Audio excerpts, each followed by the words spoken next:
February 9, 1990, and the outdoor skating rink at Cascade Lake in Minnesota was illuminated by strings of white lights, creating a magical winter scene where families gathered on Friday evenings to skate under the stars. The lake's frozen surface had been cleared and maintained by the city parks department, creating a smooth skating area approximately 200 yards across, surrounded by snowbanks and pine trees dusted with fresh powder. Warming shelters stood at both ends of the skating area, small wooden structures with benches and heaters where skaters could rest and warm up between sessions on the ice, and a concession stand sold hot chocolate and snacks.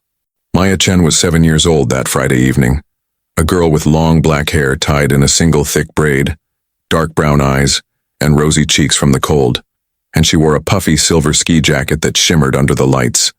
She had on black leggings, white figure skates that had been a Christmas gift, thick purple mittens connected by a string through her jacket sleeves, and a white knit hat with a pom-pom that bobbed when she moved. Maya had come to Cascade Lake with her parents James and Lisa Chen, and her younger brother Tyler, who was 4, and the family had been skating since 6:30 p.m., enjoying the crisp winter evening. At approximately 7:45 p.m., the family decided to take a break to warm up, and they skated toward the south warming shelter, where they could sit and drink hot chocolate while resting their feet. The shelter was busy with other families, and James suggested that Maya and Tyler stay there with Lisa, while he skated back across the ice to get hot chocolates from the concession stand at the north end. "Stay with Mom, don't go back on the ice until I get back," James instructed at 7:48 p.m., and both children nodded while settling onto a bench beside Lisa in the crowded warming shelter. The shelter had wooden walls on 3 sides and an open front facing the ice, with a propane heater in the corner creating warmth, and approximately 20 people were inside taking breaks from skating. Lisa was helping Tyler remove his skates because he'd complained they were hurting his feet, and Maya sat beside them reading the pages of a library book she'd brought in her jacket pocket. At 7:52 p.m., Tyler started crying because his boots were too tight, and Lisa focused her attention on comforting him and adjusting his footwear, and Maya continued reading her book seemingly content. Another mother in the shelter asked Lisa a question about where she'd gotten Tyler's skates, and Lisa turned to answer. A brief conversation that lasted maybe 20 to 30 seconds. When Lisa turned back to check on Maya, her daughter was no longer sitting on the bench beside her, and the spot where Maya had been was empty except for the library book lying closed on the wooden seat. Lisa's first thought was that Maya had gotten restless and had stepped outside the shelter to watch the skaters, and she called Maya's name while looking toward the open front facing the ice. But Maya wasn't visible anywhere near the shelter entrance, and she wasn't among the skaters on the ice within view, and Lisa's annoyance quickly transformed into concern. Within 30 seconds, Lisa was outside the shelter calling Maya's name urgently, and other parents in the shelter began helping look around the immediate area, checking behind the building and along the snowbanks. James saw the commotion from across the ice where he was standing in line at the concession stand, and he immediately skated back to the south shelter, and Lisa told him Maya was missing. By 7:56 p.m., multiple families were searching the skating area and surrounding woods, calling Maya's name into the cold night air, and the warming shelter attendant contacted park security. In approximately 20 to 30 seconds, while her mother helped her brother with his boots in a crowded warming shelter, 7-year-old Maya Chen vanished from Cascade Lake without anyone seeing where she went. If you want to hear what happened next in this chilling case, make sure you're subscribed, hit that like button, and comment where you're watching from or what you think happened. Now let's continue. Cascade Lake security guards arrived at 8:00 p.m. and immediately began a systematic search of the area, checking both warming shelters, the concession stand, and the parking lot while calling Maya's name. The library book Maya had been reading was examined for any notes or clues, but it was just a children's adventure story she'd checked out from school. Nothing that explained why she'd left the shelter or where she'd gone. Local police were called at 8:05 p.m., and Officer David Martinez arrived within minutes to find over 50 people searching the frozen lake area and surrounding woods in temperatures that had dropped to 15 degrees.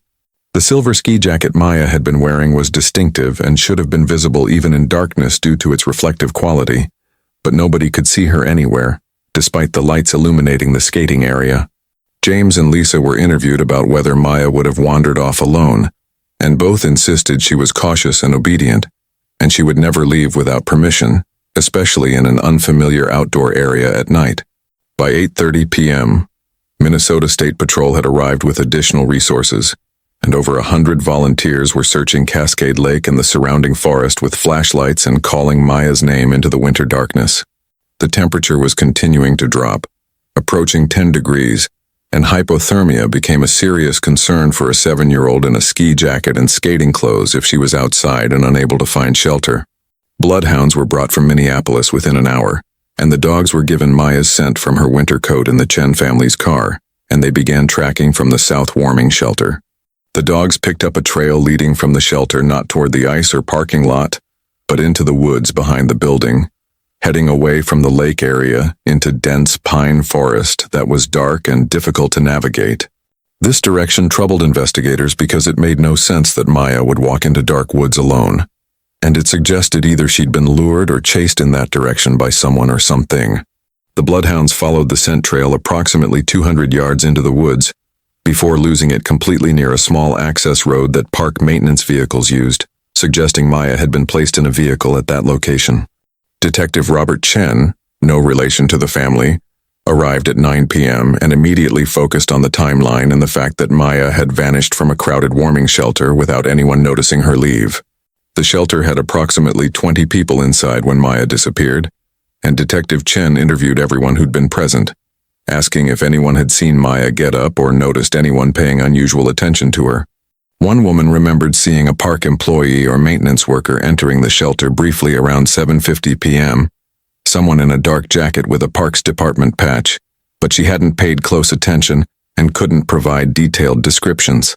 This information about a possible parks employee became a critical lead, and investigators immediately began accounting for every city worker who'd been on duty at Cascade Lake that evening. The City Parks Department provided a list of employees scheduled to work the skating rink, and each person was located and interviewed about their movements and whether they'd entered the south warming shelter. All scheduled employees were accounted for and had alibis, and none matched the vague description of someone entering the shelter around the time Maya had disappeared, raising the possibility that the employee had been an imposter. FBI was contacted by 10 p.m., given the potential for abduction, and Special Agent Catherine Wells arrived from the Minneapolis field office with resources and experience from similar cases. Agent Wells theorized that someone had been watching the warming shelter, had identified Maya as a target when she was briefly unattended while her mother helped Tyler, and had lured or grabbed her with minimal risk of being noticed. The fact that the bloodhounds had tracked into the woods suggested someone had convinced or forced Maya to walk in that direction, possibly by claiming to be a park employee who needed help with something, or by threatening her. By midnight, the search had expanded to cover a 5-mile radius from Cascade Lake, with helicopters using thermal imaging to scan the forest for any heat signature that might indicate Maya was sheltering somewhere. The silver ski jacket's reflective qualities should have made Maya visible to thermal cameras if she was outside, but the scans revealed nothing, suggesting she was either inside a structure or vehicle, or had been taken too far from the search area. James and Lisa were devastated, unable to comprehend how their daughter had vanished from a crowded shelter in the few seconds Lisa had looked away to help Tyler with his boots. The white knit hat with the pom-pom that Maya had been wearing was found in the woods approximately 50 yards from the warming shelter along the path the bloodhounds had tracked, and this discovery was alarming. The hat appeared to have been dropped or pulled off rather than carefully removed, and its location supported the theory that Maya had been taken into the woods against her will or in a hurry. By Saturday morning, the case had become major news across Minnesota, with Maya's photo appearing on television, showing her in her silver jacket and white hat, her long braid visible, and her shy smile captured in a school photo. Tips began flooding in from people claiming to have seen Maya or suspicious vehicles near Cascade Lake on Friday evening, but every reported sighting was investigated and found to be other children or vehicles unconnected to the case. One witness reported seeing a dark-colored SUV with no headlights driving on the maintenance access road behind the warming shelters around 8 p.m., but couldn't provide details about the make or license plate. By Sunday, the intensive search had produced no trace of Maya, despite thousands of volunteer hours and extensive professional investigation, covering hundreds of square miles of Minnesota forest and rural areas. The theory that someone impersonating a park employee had taken Maya became the primary focus, and investigators created a composite sketch based on the vague witness description of someone in a dark jacket with a Parks Department patch. But the description was so generic that it could match thousands of people, and without more specific details about facial features or other characteristics, the composite generated hundreds of tips, but no viable suspects. Detective Chen focused investigation on anyone who had access to City Parks Department uniforms or patches, wondering if someone had deliberately dressed to appear official to gain trust and avoid suspicion. Local sporting goods stores and uniform suppliers were contacted about recent purchases of Parks Department clothing or patches, but this line of investigation produced no concrete leads. The dark SUV seen on the maintenance road became another focal point, and police checked registrations for dark-colored SUVs owned by people living near Cascade Lake or who'd been at the skating rink Friday evening. But hundreds of such vehicles existed in the area, and without a license plate or more specific description, investigators struggled to narrow down which SUV, if any, had been involved in Maya's disappearance. By late February, the case had generated national attention, featured on America's Most Wanted and in newspapers across the country, with Maya's silver jacket and long braid becoming iconic elements that people remembered. The case was devastating for the skating community, and Cascade Lake's Friday night skating events were canceled for the rest of the season, with many families too frightened to return to the place where a child had been taken. James and Lisa appeared regularly on local television, pleading for Maya's return and for anyone with information to come forward, and Lisa was racked with guilt about the second she'd looked away to help Tyler. "I was 3 feet from her," Lisa sobbed during one broadcast. "She was sitting right beside me. I looked away for 20 seconds, and someone took my baby, and I don't understand how that's possible with 20 people in that shelter." The library book Maya had been reading was preserved as evidence, and investigators examined it repeatedly, hoping for some clue. But it was simply a story about a girl who goes on an adventure, nothing that suggested why Maya had left the shelter. Psychics contacted the family offering to help find Maya, and while James and Lisa knew it was likely futile, their desperation made them willing to try anything, though none of the psychic readings led to credible information. By 1995, the case had gone cold with periodic reviews but no active investigation, and Maya Chen became another child who'd vanished from a crowded public place, despite family members being right there. Age progression photos were created showing what Maya might look like at 12, 16, 25, and these images were distributed through missing persons databases as years passed without answers. The Chen family moved away from Minnesota in 1998, unable to stay in the state where they'd lost Maya, and they relocated to California, hoping distance might make the grief more bearable, though it never did. Tyler grew up with fragmented memories of that night, remembering his feet hurting in the skates and his mother helping him, but not clearly recalling when Maya had disappeared or the chaos that had followed. He carried guilt throughout his life, irrationally believing that if his boots hadn't hurt, if his mother hadn't been distracted helping him, Maya would still be with the family. Detective James Morrison took over the cold case in 2010, and he was struck by how little physical evidence existed beyond the white hat found in the woods and witness accounts that led nowhere. Morrison used modern technology to search for any similar cases of children disappearing from outdoor winter recreation areas, looking for patterns that might indicate a predator who targeted such locations. He found several cases of children who'd vanished from ski resorts and outdoor ice rinks in the upper Midwest during the 1980s and early 1990s, but attempts to connect them to a single perpetrator found no concrete evidence. By 2020, Maya would have been 37 years old, and Lisa held memorial services each February 9th, though she'd moved back to Minnesota in her later years feeling pulled to the place where she'd lost her daughter. The silver ski jacket Maya had worn became a symbol of the case, and occasionally people reported finding similar jackets at thrift stores or in donation bins, generating brief hope before investigation eliminated any connection. True crime podcasts discovered Maya's case in the late 2010s, and several shows featured detailed episodes about the warming shelter disappearance and the mysterious person in the Parks Department jacket who'd never been identified. In March 2024, a woman named Rebecca Foster died in a hospice facility in North Dakota at age 78, and during a state settlement, her attorney discovered disturbing items hidden in her storage unit that had been paid for decades. Among Rebecca's possessions were dozens of children's items from the 1990s, including clothing, books, and toys, and most disturbingly, a silver ski jacket that matched the description of what Maya Chen had been wearing when she disappeared. The jacket had a name tag sewn inside with Maya Chen, written in permanent marker, and this discovery immediately prompted the attorney to contact North Dakota authorities about potential connections to missing persons cases. North Dakota Bureau of Investigation contacted Minnesota State Police, and Detective Sarah Chen, no relation to the family, from the cold case unit immediately recognized the connection to the 34-year-old unsolved case. Detective Chen traveled to North Dakota to examine Rebecca Foster's possessions, and among the items she found newspaper clippings about Maya's disappearance from Cascade Lake, hidden in a box with no explanation for why Rebecca had kept them. Most significantly, investigators found a journal where Rebecca had written extensively about saving a child from neglectful parents at an ice skating rink in Minnesota in February 1990. The mother wasn't watching her properly, one entry read. Too busy with the crying boy to notice the beautiful girl sitting alone with her book, and I knew I could give her a better life where she'd be appreciated.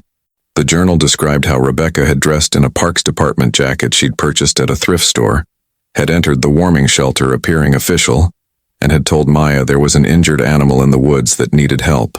She was such a sweet girl worried about the poor animal, Rebecca wrote. She followed me without question, and by the time she realized there was no animal, we were at my car and driving away before anyone noticed. Rebecca's background investigation revealed she'd worked as a social worker in Minnesota in the 1980s, before being fired in 1988, for becoming inappropriately attached to children in her caseload. She'd apparently never recovered from losing her job and the children she'd worked with, and she'd become obsessed with the idea that she could be a better parent than the families she observed. Detective Chen obtained court orders to search for any records of a child living with Rebecca Foster in North Dakota after 1990, and she discovered that Rebecca had homeschooled a girl named Emma Foster, starting in 1991. School records showed Emma had attended public high school from 1998 to 2002, then had left North Dakota for college, and tracking her current location became the investigation's urgent priority. Using databases and social media, Chen located Emma Foster, now 41 years old and working as a veterinarian in Montana, and she contacted her about the investigation and Rebecca's death. Emma was confused about why law enforcement was asking about Rebecca, and she explained that Rebecca had told her she was her adoptive grandmother after Emma's parents had died when she was young. Rebecca said, "My parents died in a car accident when I was 7 and I had no other family, so she took me in," Emma explained. "I never had documentation or memories of life before her, and she said that was normal trauma response." Detective Chen requested that Emma provide DNA for comparison against Maya Chen's genetic profile that had been in databases for decades, and Emma agreed, though she was skeptical about the possibility. The DNA analysis took 8 weeks, and when results came back in May 2024, they showed a 99.95% probability that Emma Foster was biologically Maya Chen, missing since February 1990 from Cascade Lake. The confirmation sent shockwaves through the cold case community and made international headlines. Maya Chen had been found alive at age 41, living in Montana as Emma Foster, having been raised by her abductor. Lisa Chen, now 72 and living in Minnesota, received the call from Detective Chen that would change everything, learning that the daughter she'd lost at an ice skating rink 34 years earlier was alive. "Maya is alive," Lisa sobbed to James over the phone. "Our baby has been alive this whole time. She's been in Montana, and we're going to see her again after 34 years. For Emma, the revelation was earth-shattering, learning at age 41 that she was Maya Chen, that she'd been kidnapped from her family, and that everything Rebecca had told her about her origins was a lie. The reunion between Emma and her biological family was arranged for June 2024 in a neutral location with therapists present, and all parties approached the meeting with 34 years of grief, loss, and complex emotions. Lisa recognized elements of Maya in Emma's face despite over 3 decades of aging, and she brought childhood photos and videos to show Emma the 7-year-old she'd been before Rebecca Foster had taken her from Cascade Lake. "I never stopped looking for you," Lisa said through tears. "Every single day for 34 years I wondered where you were, if you were alive, and I blamed myself for looking away those 20 seconds when you disappeared." Emma looked at photos of herself as Maya in the silver ski jacket and white hat with the pom-pom, and while most memories of that night remained inaccessible, she felt overwhelming emotion seeing evidence of the life stolen from her. I have these vague impressions of ice skating, of lights reflecting on frozen water, of a boy crying about his boots, Emma explained. But Rebecca always said those were dreams or stories I'd made up, and I believed her because I was 7 years old. James and Tyler attended the reunion, and Tyler met the sister he'd lost when he was 4 years old, and both struggled with the reality that his hurting feet and their mother's momentary distraction had led to losing Maya for 34 years. I've carried guilt my whole life, Tyler told Emma, thinking that if I hadn't complained about my skates, Mom wouldn't have been distracted, and you wouldn't have been taken, even though logically I know I was 4, and it wasn't my fault. Emma chose to embrace both identities, legally becoming Emma Maya Foster Chen, honoring the life she'd built for 41 years while reclaiming the name and family that had been stolen from her. She introduced Lisa and James to her husband and 3 children, their biological grandchildren who'd grown up not knowing they had a grandmother in Minnesota who'd been searching for their mother. I missed everything, Lisa said while meeting her grandchildren.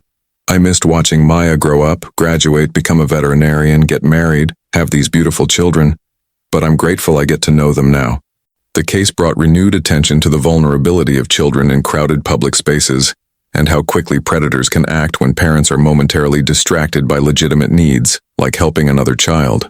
Minnesota passed legislation in 2024, requiring enhanced security at public ice skating venues and better training for staff on recognizing suspicious behavior and responding to missing children reports.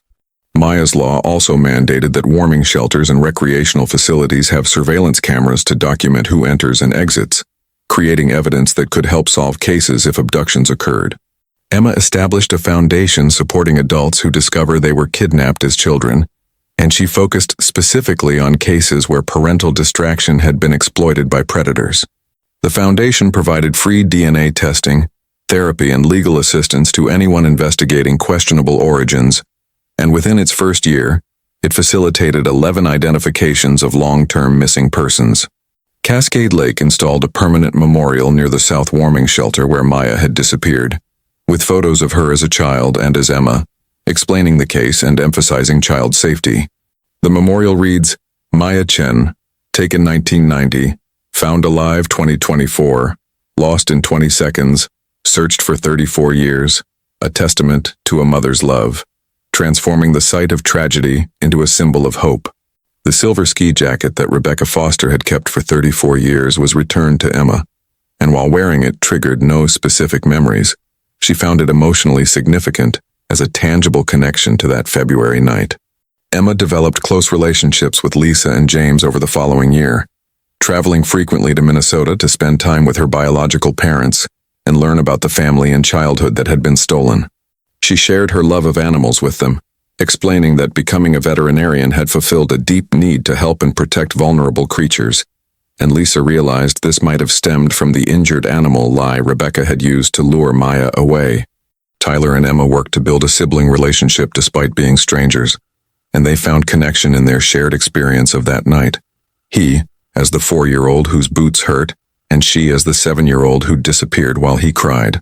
The library book Maya had been reading in the warming shelter was returned to Emma by investigators, and seeing it triggered a memory fragment of sitting on a wooden bench feeling cold and reading about adventures. I remember this book, Emma said quietly. I remember the feeling of reading it while wearing mittens and how the pages were hard to turn, and this is the first clear memory I have of that night. Lisa died peacefully in 2028 at age 76, 4 years after being reunited with Maya, and she died knowing her daughter was alive, safe, thriving, and had forgiven her for those 20 seconds of distraction.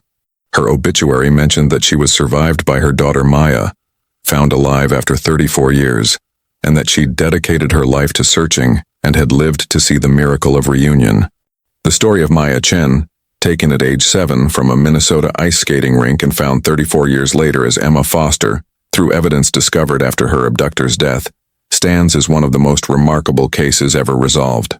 It reminds us that 7-year-olds should be safe in warming shelters with parents nearby, that predators exploit seconds of distraction, and that DNA and preserved evidence can reunite families decades later.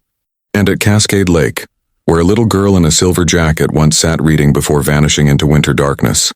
Her story lives on as proof that stolen children can come home even after more than 3 decades.